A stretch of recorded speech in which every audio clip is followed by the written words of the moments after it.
Hello friends, how are you all? Today students we will be taking up your lesson 6, that is Indigo by Louis Fischer.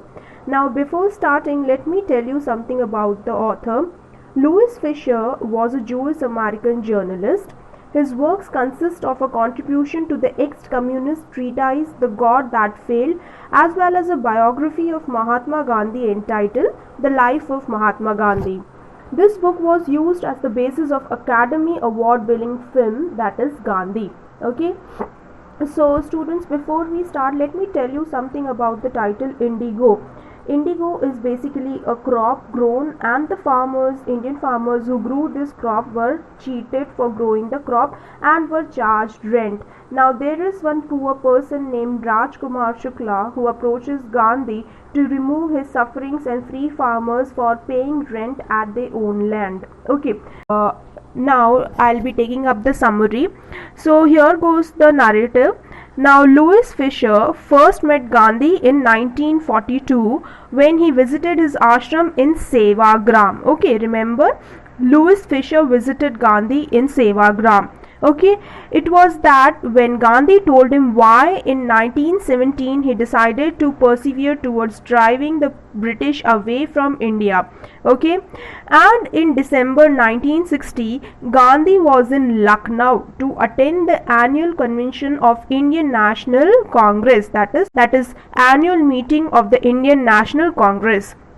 It was there that he met a poor farmer from Champaran. His name was Rajkumar Shukla, who pleaded Gandhi to visit his district, that is Champaran. Okay, and it was for the first time that Gandhi had ever heard of this place in the foothill of Himalayas. So remember, Champaran was in the foothill of Himalayas, and who approached Rajkumar Shukla, a poor farmer, approached Gandhi to remove his sufferings, that is they were charged rent, 15% rent from their own land, okay, for growing indigo. Now students, Rajkumar Shukla was one of the poor sharecroppers, and in Champaran, under an old agreement, the farmers were compelled by British indigo planters to grow indigo on 15% of their land and part with the entire crop for rent. Okay. Now Rajkumar Shukla had been recommended to seek advice from Gandhi. That's why he approached Gandhi, because Gandhi had started with civil disobedience movement at that time. Gandhi told Shukla that he had an arrangement to go to Kanpur and then other parts of India. Now, although Rajkumar was illiterate, he was determined and followed Gandhi every way. Okay. When Gandhi returned to his ashram near Ahmedabad, Shukla followed him there too. Okay. For weeks he stayed with Gandhi and begged him to visit Champaran. Gandhi was impressed with his perseverance and promised to meet him in Calcutta and go to Champaran from there. Okay. Now, months later, when Gandhi went to Calcutta, Shukla was waiting for him there. Okay. From there, two of them left for Patna, which is in Bihar. Okay. Now there Shukla took him to meet a lawyer named Rajendra Prasad, who later became the president of the Congress party and of India. Okay. Rajendra Prasad was out of town, but the servants recognized Shukla as a poor farmer who sought assistance from the master to help the indigo sharecroppers. Okay. So they let him in the house with Gandhi, who they presumed to be another farmer. Okay. Gandhi, however, was not allowed to draw water from the well because they believed him to be an untouchable, just because he lived simply. Who? Gandhi. Okay.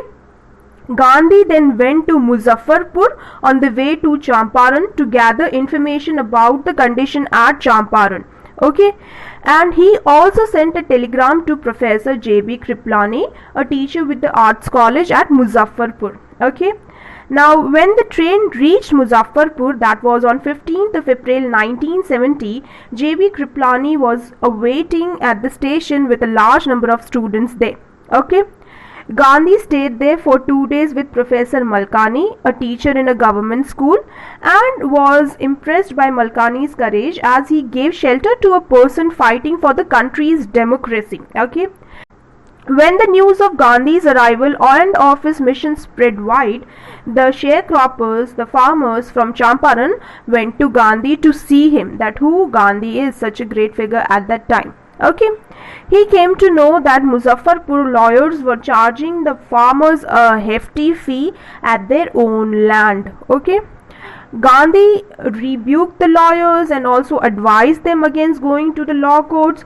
Okay, and he felt that what they needed was to be liberated from fear and fight for their rights. Okay, so most of the cultivated land in Champaran district was divided into two large estates owned by Englishmen who employed Indian tenants for work for them, and the chief commercial crop was indigo. Okay, the landlords forced the tenants to plant 15% of the land with indigo and sacrifice the entire indigo crop as rent. Now this was something hefty. Okay, when the landlords came to know that Germany had developed synthetic indigo, they forced the sharecroppers farmers to sign agreements to pay them compensation to be released from the 15% arrangement. In retaliation, when the sharecroppers engaged lawyers to fight against their exploitation, the landlords hired thugs, okay, the cheats.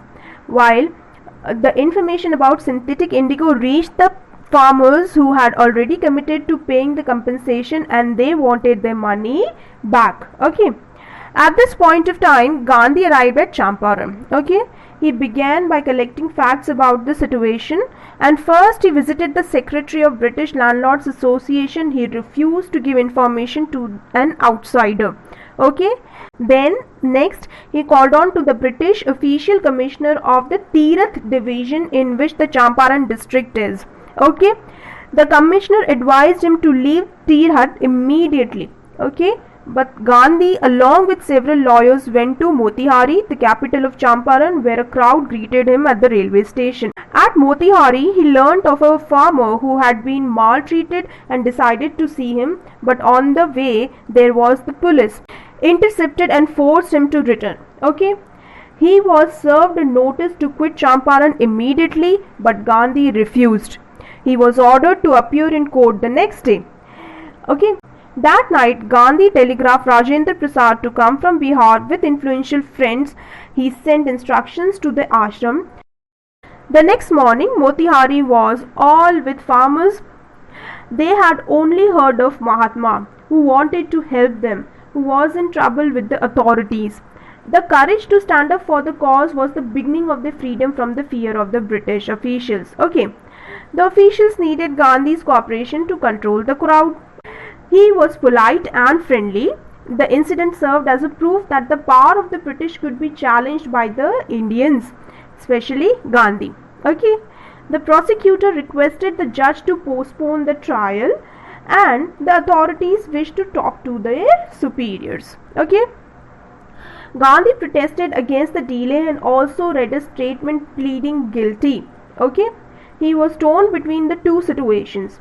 On the one hand, he did not want to set a bad example as a lawbreaker, and on the other, he had to be compassionate towards the nation too. Okay, therefore, he refused to leave and asked for the punishment. The magistrate asked Gandhi to furnish bail, but when Gandhi refused, he had to be released without bail. Okay. Meanwhile, Rajendra Prasad, Brij Kishore Babu, Maulana Muzaffar Haq and many other well-known lawyers had arrived from Bihar. Okay, he asked them to fight for the sharecroppers if he went to jail. The lawyers felt if a stranger was prepared to go to a prison for the sake of the farmers, it would be disgraceful for them to stay away from the movement. That is the civil disobedience movement. Okay. They assured Gandhi that they were all ready to follow him in jail. The battle for Champaran is won, he exclaimed. Who? Gandhi. Several days later, Gandhi learned that the case against him was to be dropped and civil disobedience had won for the first time in modern India. Okay.